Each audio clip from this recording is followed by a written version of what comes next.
This episode is in partnership with Authority Magazine. Authority Magazine, a Medium publication, is devoted to sharing in-depth and interesting interviews featuring people who are authorities in business, pop culture, wellness, social impact, and tech.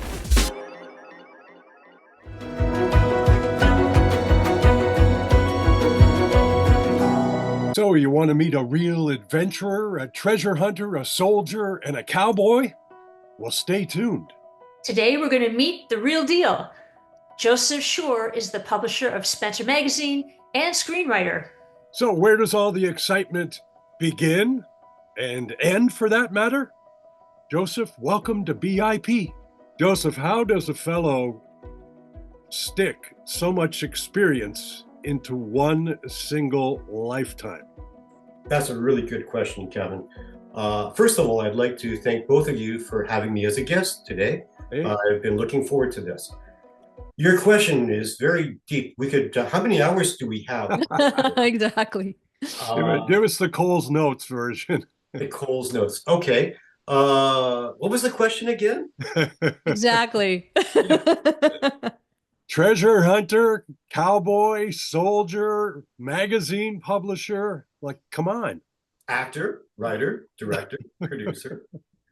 Keep building it, keep going. Oh, good Lord. I don't know, how do I fit all this into one lifetime? Well, recently somebody during a wonderful lunch with some colleagues asked me if I would be interested in joining them at a film screening in January, this coming January. And they said to me quite eloquently, if you're going to be around. I had to look at them and say, wait a second, I'm this close to 70. I will be around, I promise. I still have a little bit of life left. But how have I squeezed so much into my life now? I guess I'm an overachiever. I've always juggled many, many things at the same time. I've been an entrepreneur. I'm extremely ambitious, but I love life. I love being part of this world that we've been brought into. And I embrace every day and every moment of that, which is why I launched Spencer, for example, which we launched back in 2019, just before COVID hit, of course. And it's been an exciting journey. My whole life has been exciting. Although if you ask my wife, she'd be like, yeah, I don't want to talk to, but when you say you were a cowboy, no, you were a ranch hand. Come on.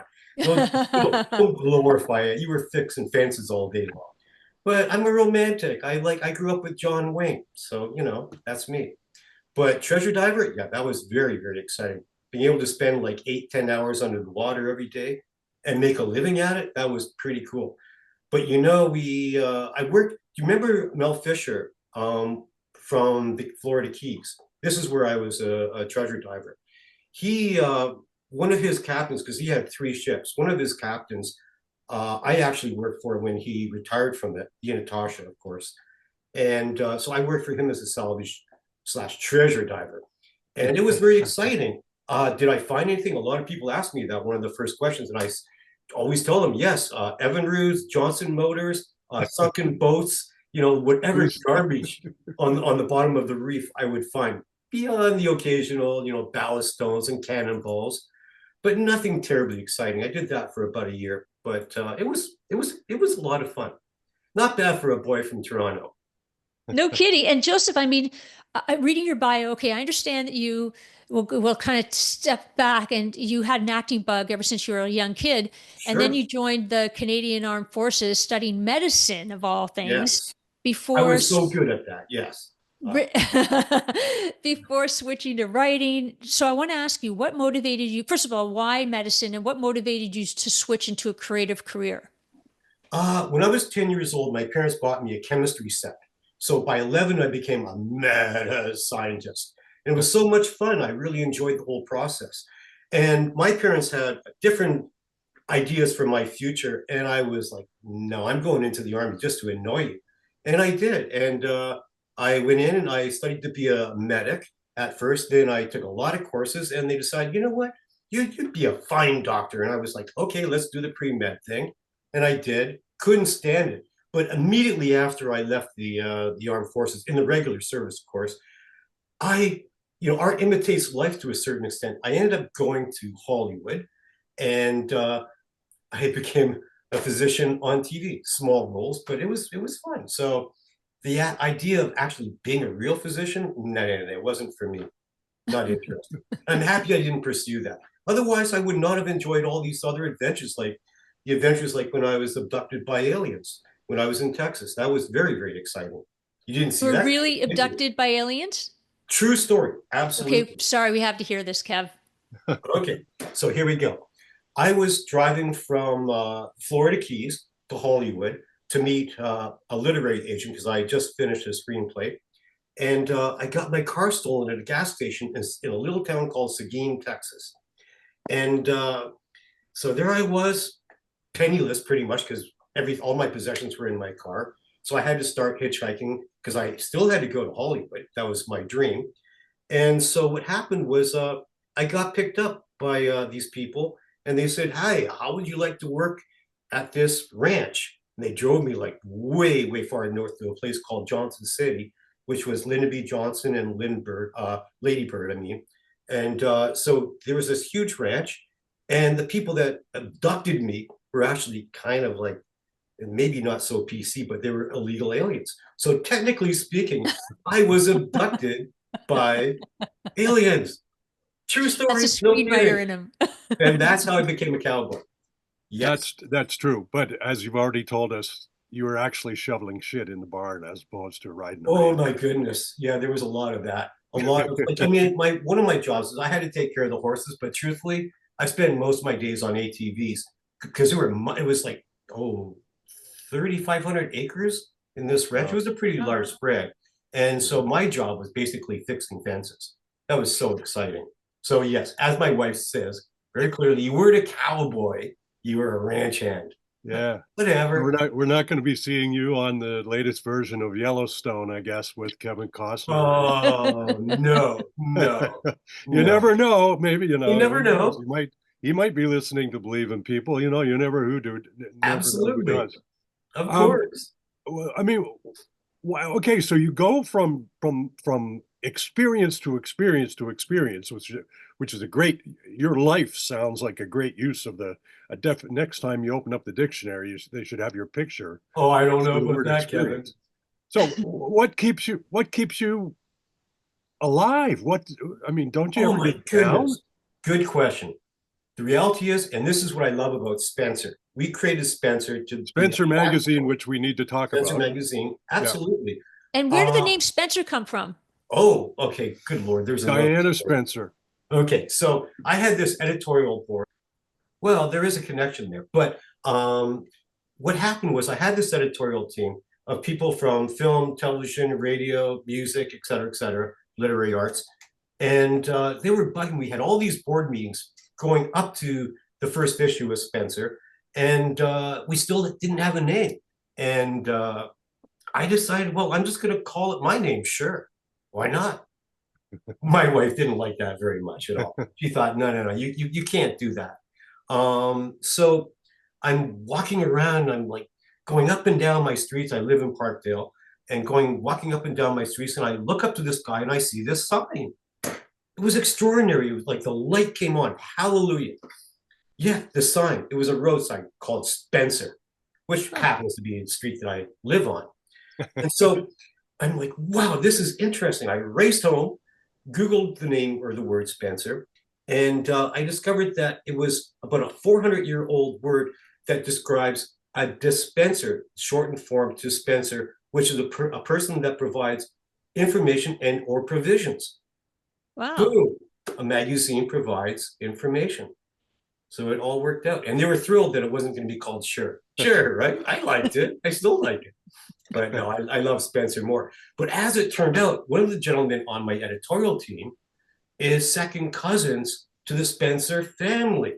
Wow. And so he was just thrilled with that. But anyways, that's it. And So, okay, so you start this magazine, and Yes. Spencer Magazine. It's sort of it's a creative, the arts, anything in the music, entertainment, Yes. film, television, luxury items, luxury items. Yes. And so, And you've interviewed so many people. I mean, can you share a memorable experience where Spencer Magazine played like a key role in launching or maybe significantly advancing an artist's career? Did that ever happen? Oh, yes. This is why I find this so incredibly rewarding. In the very first issue, I was at a huge fashion show. There's like 3,500 people, and my managing editor and I were sitting in the front row, and there were like maybe 15 designers, and they were all very good. But this one gentleman came out, and I was so intoxicated by his design. He was just phenomenal. So I'm not a shy guy. You probably could tell by now. So I stood up in the middle of all these thousands of people, and I started clapping, bravo, bravo, bravo. And he, tipped his hat to me, and I went on to go. You know what? I'm gonna feature you. I ended up giving him like 16 pages in the first issue, Wow. and he's ended up becoming a great friend. A year later, after being in the publication, he gets a call to be in the Paris Fashion Week, which his career was, we were in Toronto. His career was really kind of stabilized. It really wasn't going anywhere. This has been duplicated so many times in this issue. I could go on and on with all the people that we've helped. Uh, but that is the most incredible reward for me because I go to a lot of events. I go to as many events as I possibly can, and along with a lot of my teammates at Spencer. But it's incredible the feeling of looking across the room and making eye contact with somebody, and all of a sudden the seas of people part, and this person will charge towards me and give me hugs and kisses. Well, not always kisses, but always hugs. And they would tell me like, "Oh my goodness, thank you so much. You won't believe what this has done for my career." Whether it's a musician or an artist, it doesn't matter. Our platform is to help people achieve their dreams and goals. We're a people magazine. And although we're a luxury lifestyle magazine, we'll never be pretentious. We're very grounded, very down to earth, very approachable. And it isn't just me that has earned that opportunity and that reward. It's all my people, all the people that are on the Spencer team. And I've surrounded myself with the most incredible, incredible, competent people. I'm so excited. And that's going way back, Kevin. That's part of the whole parcel of what keeps me kind of young at heart, I suppose. Even though I am this close to 70, I don't feel it because most of the people I'm working with energize me. It's just like I'm on Red Bull every morning when I come in. We're going to have to hook you up with one of our previous guests, another woman from Toronto named Nan Devitt Tremblay, who Oh, I'm filmed sure behind the Joseph knows. scenes. I'm sure Joseph knows. She was a fashion icon at She filmed behind the scenes for fashion television in Paris for many years, and Oh, yes. it's doing a thing. When you talk about this satisfaction that you get from meeting others who you have helped, you've just kind of said that's what keeps you young. But I want to get back to the experience thing, and that is that this desire of yours to experience as much as possible, now that you say you're approaching 70, are you mentoring others to sort of do the same thing? Or alternatively, they are actually mentoring me, quite frankly. I Bravo. mean, in so many different areas with emerging technologies, with AI, for example, we're doing some very exciting things with the magazine. Even though we're print, we're doing some. I can't really talk about it right now, but so all these emerging technologies and all the software and all these things that are happening. I mean, social media, that's wonderful too, obviously. But no, these young people that are coming into our office are extraordinary. It's exciting to come into the office every morning and just create opportunities for everybody. That's incredible. It's such an extraordinary feeling. So how does a print magazine survive? yeah, I was going to ask that. Oh, it's not easy. I mean, when we started, my wife and I poured our life savings into it, and it's been a struggle, but advertisers are coming around. Our strategic partnerships are evolving. COVID hit us very, very hard. as I was saying, we launched the very first issue in 2020. We started in 2019, and a lot of people were, Joseph, like, just put it on hold. And I had made commitments to people. I decided, no, we're forging ahead. And we have been all along. We've been publishing right along. And I'm very proud of that. And not just for me, but I mean, also with my team, I couldn't let them down and put it on hold. So we kept going. Yeah. And Joseph, what motivated you to start the magazine in the first place? Frustration. I was the editor-in-chief of this other publication. I won't say any names. It was a decent magazine, print magazine. And I didn't really have the creative license that I desired. So I left that magazine. I decided, I might do some other things with my life. I don't know, but all the people that I had on my team at that point were like, Joseph, you're pretty good at this editor-in-chief stuff. Why don't you just launch your own magazine? I'm like, well, okay, you gonna help? And sure enough, that was the momentum to get me started, and that was the evolution and how I actually created my first editorial board. And so they pushed me. I've never had any regrets about doing it. From a financial perspective, yes, it's been very difficult. And I'll show you actually what the magazine looks like. This is not just like your ordinary kind of publication. By the way, that's Yannick Bisson on the cover. I don't know if you can see it. He's the star and director of Murdoch Mysteries. Really nice gentleman. Yannick is just fantastic. But just to give you an idea, the paper, we used only the very best materials. And it's a book. I mean, it's 200 pages. And we absolutely love it. I mean, so the idea of going into print instead of digital, it was a tough call to do that. But you know what? The feedback, and the other thing is the feedback that we've had has been extraordinary. One of the things that we do that Maria, I don't think anybody else in the world does this. No. We actually print, half of our copies are in hardcover with a dust jacket. Wow. Like, and people on there, it's an actual coffee table publication. And how often do you publish, Joseph? 4 times a year. And the hardcover the same? No. Like, for example, well, I have a wall full of earlier covers, but no, the cover is always changing. And I'll give you just a little hint of who's on the upcoming cover. Is the hardcover 4 times a year as well? Oh, yes, absolutely. Yes. Oh, hard end. Yes. Wow. Oh, yeah. Oh, yeah. Who's your upcoming? Let's hear this. Let's hear the scoop. Okay. The TV show Stranger Things. Yes. Yeah. Okay. Full Metal Jacket. Cutthroat Island. Matthew Modine. Oh, Matthew. Yes. Yeah, he's a great guy. Oh, he's a wonderful gentleman. I absolutely have so much respect for him. But our angle in the upcoming issue is specifically not in his acting career, but in his conservation and environmentalism. He's quite the advocate. And he's doing a documentary series called The Ripple Effect and several others focusing on his conservation advocacy. And so that's what is the underlying theme throughout the whole upcoming issue. So we're very, very excited about it. Not necessarily that I'm a tree hugger, but the older I get, the more I appreciate what we are doing to this planet. It's just utterly insane. And so I'm thrilled to have Matthew on board. But my introduction to him, we weren't friends. One of my closest friends is a gentleman from Toronto, actually, called Stephen Wallace, who is a relatively sensational director, and he directed Matthew's current movie called The Martini Shot, and starring, of course, Matthew and Sir Derek Jacobi, John Cleese, Stuart Townsend, a number of other actors. It was shot in Ireland. Wonderful, wonderful film. And so that was my introduction to Matthew.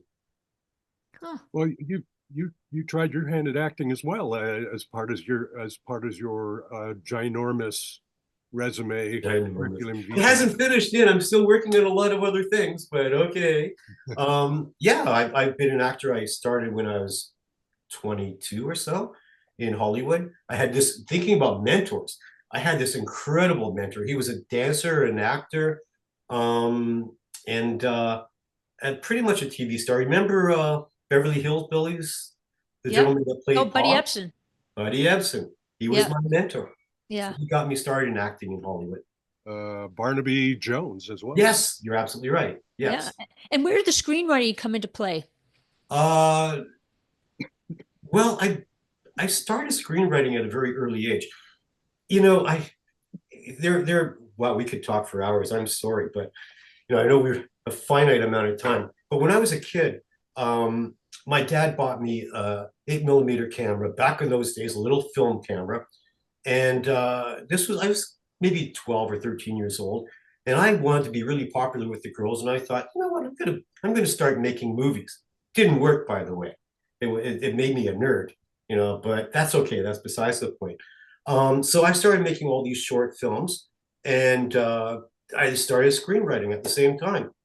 I was motivated with Spielberg and others, but I mean, it stayed. And the reason why I was abducted by aliens in Texas was because I had written this script. One of my best friends, his brother was a literary agent in Hollywood. I'd written this script when I was in the Florida Keys, and I went to Hollywood with that. And then after that, to make a long story relatively short, I had an accident. I fell off a cliff in Hollywood, ended up in a wheelchair for a while, You and fell off a returned to cliff? Toronto. Oh What yeah, cliff? in the Hollywood Hills, actually. I broke both my legs. I was a mess. I was an actor, writer, no money. Fortunately, my mom in Toronto gave me a ticket home, and so I ended up returning home. I guess I was about 26 at the time, and in a wheelchair, thinking that possibly I'd be stuck in a wheelchair forever. Well, my acting days were probably somewhat limited, but writing was my fallback, Right. and that was my wheelhouse, anyways. So I started writing and ended up going to film school, and that's how Big Ship Productions ended up happening. As a matter of fact, in Vancouver, and one thing led to another, and I've continued. I still write screenplays. I think I've written over 80 or so. Hmm. Yeah, Wow. been a fun journey. It's very Any, cathartic. I Very bet it was. cathartic And it writing. really, your storytelling. I mean, everything that you do lends itself into the creative of what you're publishing. That's what probably Absolutely. makes it so eclectic. Exactly. I mean, I borrow from my experience as a writer with each issue of Spencer, in that it's all about storytelling. There are arcs, just like when you think about a script. There are arcs, are points, peaks and valleys, and that's how we designed Spencer right from the get-go. Well, probably had your filmmaking started out the way Hugh Hefner's did, you would have had a different kind of career. But I do want to ask you about, it sounds to me like your parents purchased a chemistry set for you. They purchased the camera. Oh, It well, sounds, let's back up with the chemistry set.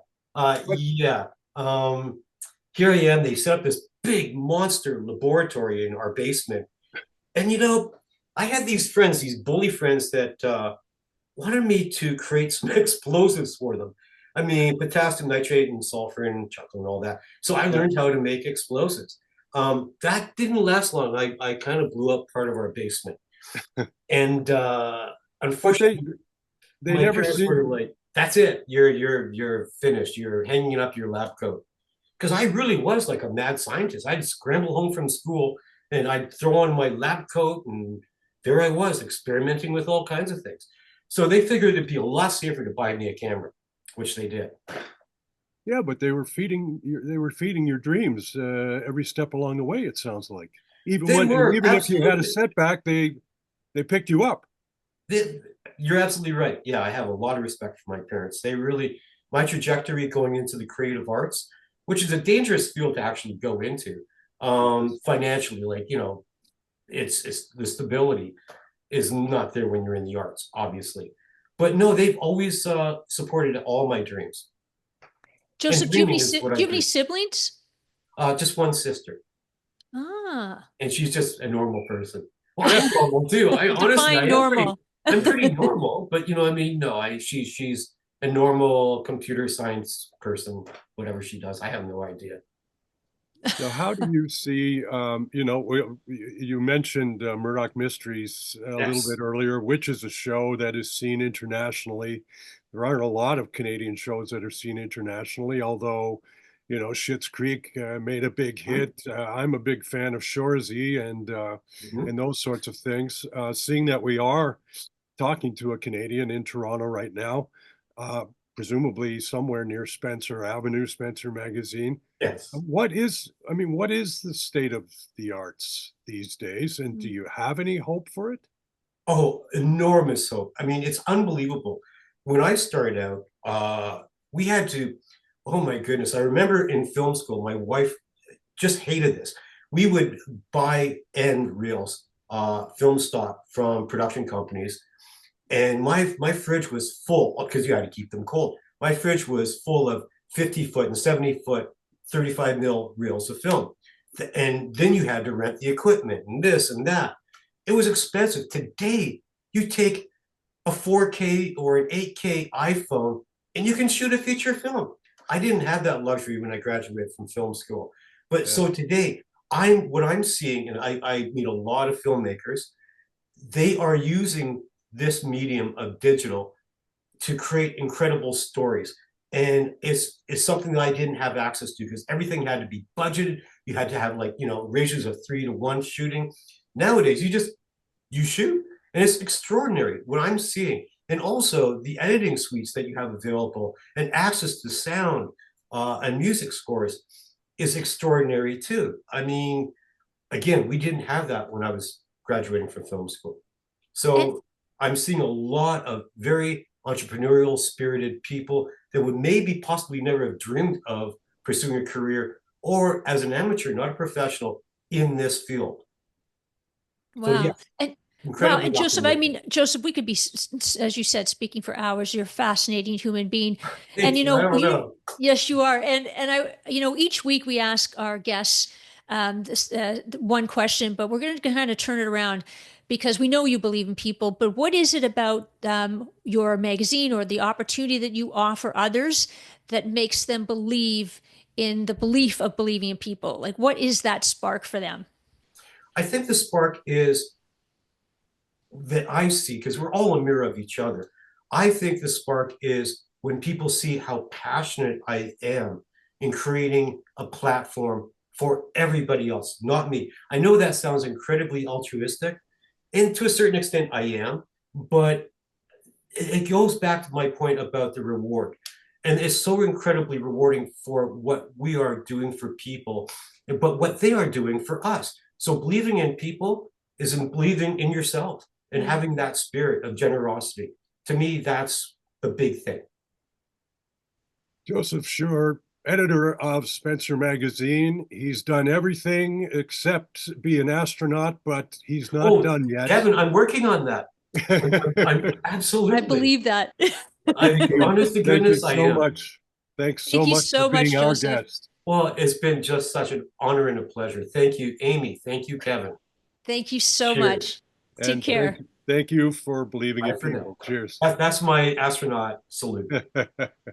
Cheers. Oh, the one thing that I see in Joseph that's really bridges the gap to the work that he's doing, from the magazine to the people that he's meeting, is that he inspires people, he motivates them, he helps them, and in turn, he's inspired and motivated. So it's just such a win-win. That's what I love about the fact that he's doing such good in the world, with the magazine that he's created. It's like the circle is unbroken, everything that goes around comes around. And what a great example, and what a life story that he has to tell. And if you want to hear another life story, tune in again next week to Believe in People, or subscribe to our podcast where you subscribe to all the other podcasts, but none of them are as fulfilling as this one. Thank you. Thanks, everyone.